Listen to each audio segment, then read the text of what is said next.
Depuis plusieurs semaines, la grippe mobilise les soignants dans les hôpitaux. En région PACA, les indicateurs hospitaliers et de décès liés à la grippe sont élevés par rapport à d'autres régions.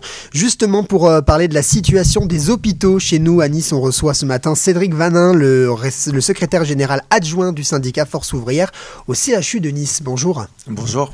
Alors selon Santé publique France, plus de 7% des passages aux urgences en PACA se font pour une grippe ou un syndrome grippal.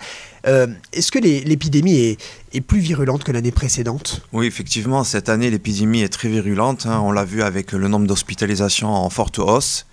Nous avons atteint des pics à plus de 250 passages par jour aux urgences. Et nous avons été obligés d'ouvrir des lits supplémentaires parce que nous sommes passés en vigilance 3 au niveau de l'hôpital en tension. L'hôpital en tension, ça veut dire qu'on a 3 niveaux de vigilance. Et le niveau 3 nous oblige à ouvrir des lits pour pouvoir hospitaliser, parce que nous manquons de lits d'hospitalisation, malheureusement. Justement, on imagine que ça représente donc un afflux de patients supplémentaires et donc une mobilisation de moyens supplémentaires pour vous. Les soignants doivent s'adapter? Oui, il faut s'adapter. Quand on ouvre des lits, il faut mobiliser les soignants. On a été obligé de mobiliser 6 IDE et 6 aides-soignantes pour pouvoir faire face justement à l'afflux de patients qui arrivaient aux urgences au CHU de Nice. Alors l'une des explications qui fait que la grippe est un peu plus importante cette année, c'est le fait que les Français sont un peu moins vaccinés que les années précédentes, mais c'est aussi du côté des soignants, moins de 20% des soignants à l'hôpital qui se sont fait vacciner contre la grippe l'hiver dernier, selon la Haute Autorité de Santé. Yannick Neuder, le ministre de la Santé, a dit que la vaccination obligatoire pour les soignants n'était pas une question taboue. Est-ce que c'est pas aussi un des problèmes qui fait que l'hôpital est sous tension? Non, je ne pense pas. Après, la vaccination, c'est un sujet. On l'a bien vu avec le Covid. Maintenant, on sait très bien que les gens qui arrivent aux urgences pour la grippe, ce sont particulièrement des patients de plus de 65 ans qui sont fragiles ou qui ont des problèmes de santé très, très compliqués. Maintenant, non, la grippe, aujourd'hui, on a rencontré un problème, c'est qu'on s'est retrouvé avec l'épidémie en pleine vacances scolaires. Et du coup, la médecine de ville n'était pas présente. Donc la surcharge a été mise sur les urgences, car les centres de santé étaient fermés, les médecins étaient fermés. Donc c'est surtout ça l'impact cette année qui a surchargé les hôpitaux. Mais comment expliquer le fait que les soignants sont un peu moins vaccinés? Qu'est-ce qui explique ce chiffre assez bas finalement? Après les vaccins à l'hôpital, donc à l'hôpital nous sommes vaccinés quand même assez souvent. Maintenant, comme je vous l'ai dit tout à l'heure, la vaccination du Covid a freiné quand même certaines ardeurs. On le voit très bien. Après la vaccination, moi je suis vacciné. La vaccination c'est un sujet et je pense que les hospitaliers, le personnel soignant est quand même assez vigilant là-dessus et se vaccine. La situation tend un peu à s'améliorer quand même ces derniers jours. On estime à peu près que le pic devrait arriver d'ici la fin de la semaine. Est-ce qu'on peut dire que le pire est passé ou il y a encore à voir aux urgences? Alors le pire est passé au niveau des hospitalisations. L'activité est encore là. On a encore pas mal de patients qui viennent aujourd'hui aux urgences pour la grippe. Nous avons fermé depuis quelques jours l'hôpital en tension, vu qu'il y a moins de patients sur le CHU. Mais on reste vigilant. On reste vigilant parce qu'on sait très bien que les épidémies, aujourd'hui, c'est la grippe. Demain, ça peut être la gastro, ça peut être la bronchiolite dans les services de maternité et pédiatrie. Donc, on est toujours en tension à l'hôpital de Nice.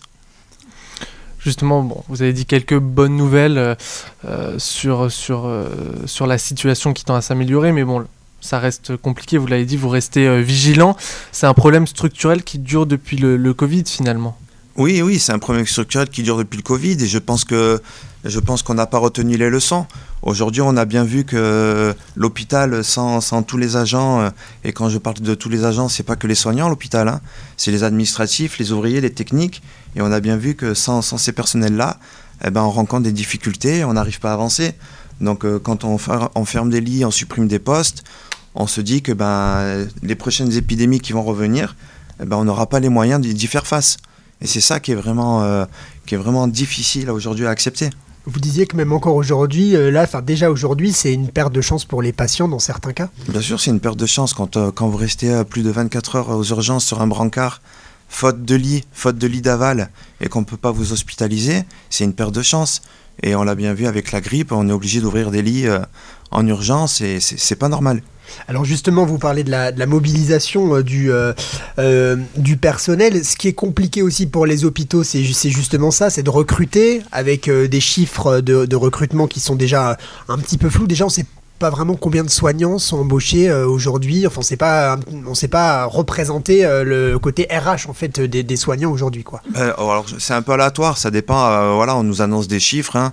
Au dernier bilan social, on nous a annoncé à peu près plus de 110 hospitaliers soignants embauchés. Mais bon, bien sûr, on sait très bien qu'il y a un turnover important. On sait très bien qu'il y a beaucoup de départs. Il y a beaucoup de gens qui partent en formation, des démissions, des dispos. Donc les chiffres sont pas... Voilà. Et c'est des chiffres de 2023. Donc pour 2024, on ne sait pas trop où on en est. Mais bon, voilà, l'attractivité aujourd'hui, elle est, à l'hôpital de Nice, elle est très difficile. Parce qu'il faut savoir qu'on est dans une ville où la vie est très chère. Les loyers sont très chers et l'attractivité, elle passe par là. On manque de logement, on manque de places en crèche. La vie est chère. On n'a pas les transports gratuits comme dans certaines régions. Et tout ça fait que ça freine aussi les embauches. Et c'est sur ça qu'il faut travailler aujourd'hui. Et de manière générale, à l'échelle nationale aussi, c'est compliqué de recruter parce que le métier des soignants est pas très attractif finalement aujourd'hui. Il attire plus beaucoup quand on voit les contraintes dans les services, la difficulté à faire des plannings, à concilier la vie professionnelle, la vie privée, des horaires en 12 heures, des horaires en 7h42, des changements de planning à 24 heures. C'est plus possible. Et aujourd'hui, tout ça fait qu'il y a un impact sur l'impact sur l'attractivité.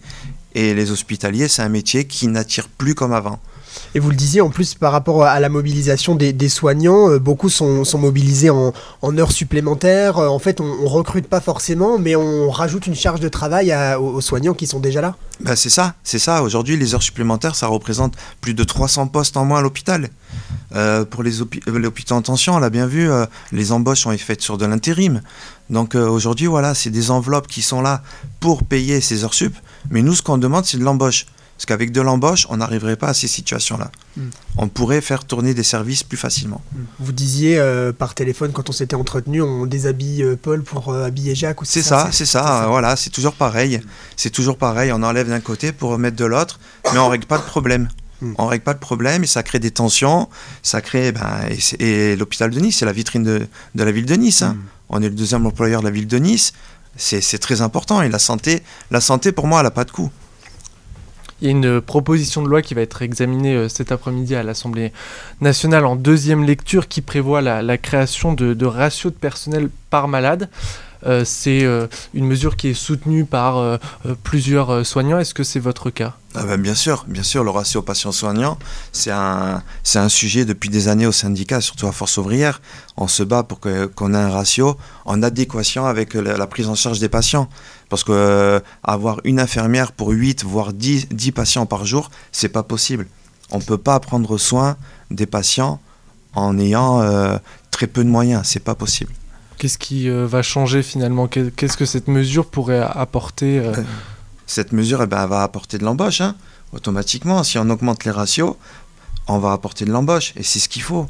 C'est ce qu'il faut pour prendre la prise en charge du patient. C'est le sujet numéro 1. C'est le sujet numéro 1 pour tous les soignants. C'est prendre soin des patients. Donc pour ça, il faut être auprès de lui et pas courir à droite, à gauche ou être derrière un ordinateur à faire de l'administratif. C'est pas le cœur d'un métier de soignant. À Nice, il y a un projet. Alors, on sait déjà que le CHU de Nice est le plus fréquenté de France. Il y a un projet aussi de méga-hôpital à plus de 500 millions d'euros qui devrait être livré en 2031 ou 2032. Ce sera situé dans la plaine du Var. L'objectif, c'est de réunir 3 établissements de santé qui existent déjà, la Cassagne, Cimier et l'Archer. Qu'est-ce que vous en pensez ? Écoutez, vous savez, les projets à long terme, voilà, déjà qu'on ouvre le nouvel hôpital, la nouvelle aile sur Pasteur, qui va être un hôpital dans la ville, hein, avec plus de 500 lits supplémentaires. Il va avoir 80 places d'ambulatoire, on va avoir 40 places en unité chirurgie ambulatoire, 30 salles de bloc. Voilà, c'est un coût. Maintenant, il faut que cette nouvelle unité fonctionne en mettant des moyens, comme je le rappelais tout à l'heure. Et après, pour le nouvel hôpital, on verra comment ça va se passer. On sait très bien qu'aujourd'hui, on travaille sur du court terme. parce que le long terme, on ne peut pas s'y projeter. Aujourd'hui, il faut mettre les moyens sur le court terme. Après, si demain, il y a ce nouvel hôpital qui va être mis en place, on verra comment on va s'organiser. Si on peut récupérer de l'attractivité, si on peut récupérer des services, comme la pédiatrie qu'on a perdu depuis des années, la cardio aussi, qui est à Monaco aujourd'hui, tous ces services-là, si on peut les récupérer, tant mieux pour le CHU de Nice. Vous parliez de la nouvelle aile, là c'est une extension en fait de l'hôpital. Est-ce qu'on a une date? On nous avait dit qu'elle devait être livrée en début de cette année, là, 2025. Alors on a une date, on a les premiers déménagements qui vont se faire à partir de mars, mais les unités vont ouvrir vraiment à partir de septembre. Voilà, à partir de septembre, ça sera vraiment en activité et on pourra accueillir les patients dans ces nouvelles unités et dans toute la nouvelle aile de l'hôpital. À partir de septembre, je pense que ça sera effectif. Bon, pour vous, ces annonces, c'est plutôt positif, c'est pas forcément des politiques tape à l'œil, de la grande annonce sans... C'est positif parce qu'aujourd'hui, l'objectif, c'est de créer de nouvelles unités, d'avoir une meilleure prise en charge pour les patients. Mais avec tout ça, il faut des moyens humains à côté. C'est surtout ça qu'il faut, des moyens humains et de l'embauche. Merci beaucoup Cédric Vanin, secrétaire départemental adjoint du syndicat Force ouvrière au CHU de Nice. Merci.